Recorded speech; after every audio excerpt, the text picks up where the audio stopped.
Sometimes when I'm looking for something in the cupboard, I don't see it. I've had what my wife calls a man look, and I've missed it. And she walks straight in and takes it from the front of the cupboard and hands it to me. And I think, oh, how did I not see that? What I don't do is say, oh, sight is just useless. No one really uses sight correctly. You can't really use sight to see like where things are, to find things that you wouldn't otherwise be able to find. You should just close your eyes and not bother. Or just unfocus your eyes and just look randomly around the room and hope that you spot the thing.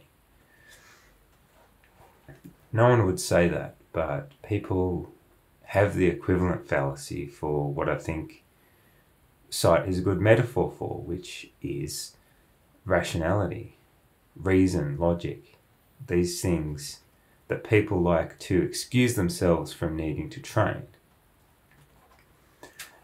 And so I see these things as being similar to sight because short of serious disability, everyone has them just naturally, and everyone has the drive to use them just naturally. But unlike sight, you don't learn to actually focus and use it correctly automatically. So with sight, like I automatically learn to look at something and see its size, see its shape, see its relative location, you can see all sorts of things by focusing that you can't see with just unfocused eyes and just looking randomly around the room.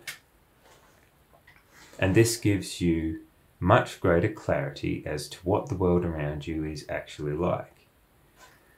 But it doesn't mean that sight's perfect. Sight can't see everything.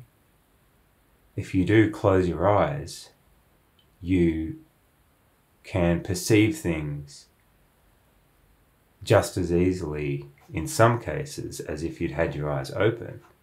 All that means is that you can over-rely on it. It doesn't mean it's not valuable. It doesn't mean it's not powerful. And definitely doesn't mean that the answers it gives you aren't correct. Likewise, just because there is such thing as an optical illusion, and just because there are huge blind spots in even the best focusing eyes that gets filled in by the brain with assumptions about what it expects to be there, doesn't mean that the sight is not giving you valuable information about what you're looking at. And that's perfectly analogous to logic and reason. Just because we can't do it perfectly, and just because we're filling in the gaps with assumptions and biases and stuff, doesn't mean that it's not helping us see things more clearly. And that's one of the ways that people try to throw the baby out with the bathwater and reject logic and rationality completely, is simply by pointing out that it's not perfect and ignoring that there's some sense in which it still gives you much better understanding of things than if you didn't have it. And going back to the metaphor of having your eyes closed, well, it is true, if you close your eyes, you're going to start hearing things you weren't hearing before.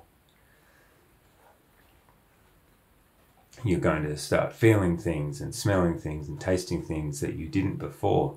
But those tastes, smells, feelings, sounds, they were always available to you. There was nothing stopping you. Having your eyes open and focusing on things didn't prevent you.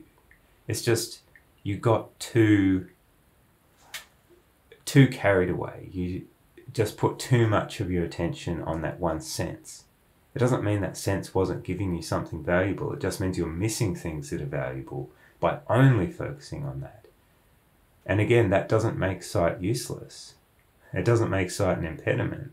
It just means that you need to take responsibility for using it appropriately. And so I think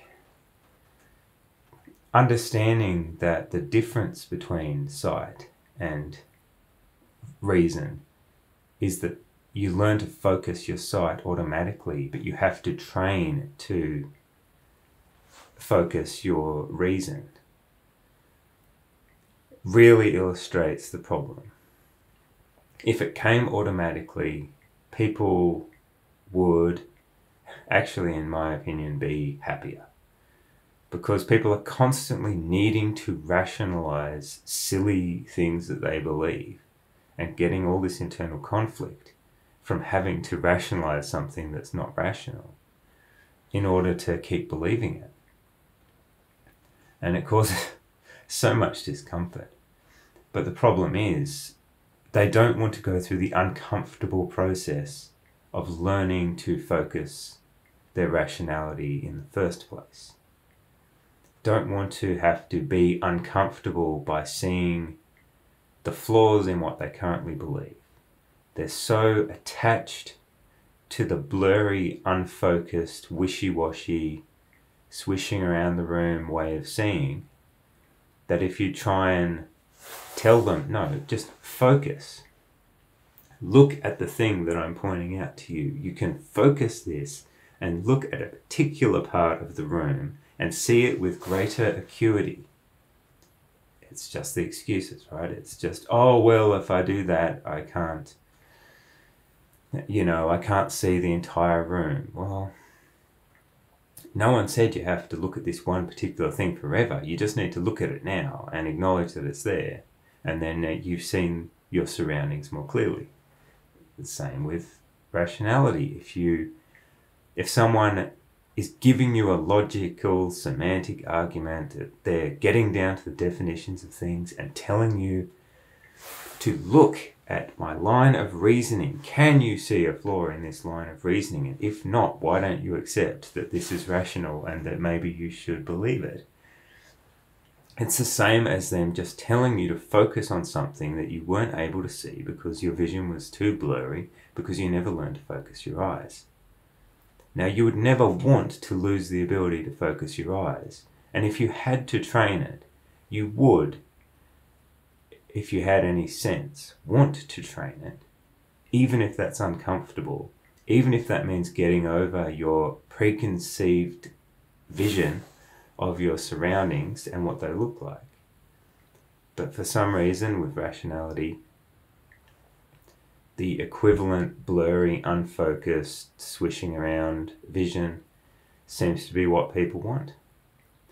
And I think it's to their detriment. And if you're one of these people, I hope you reconsider.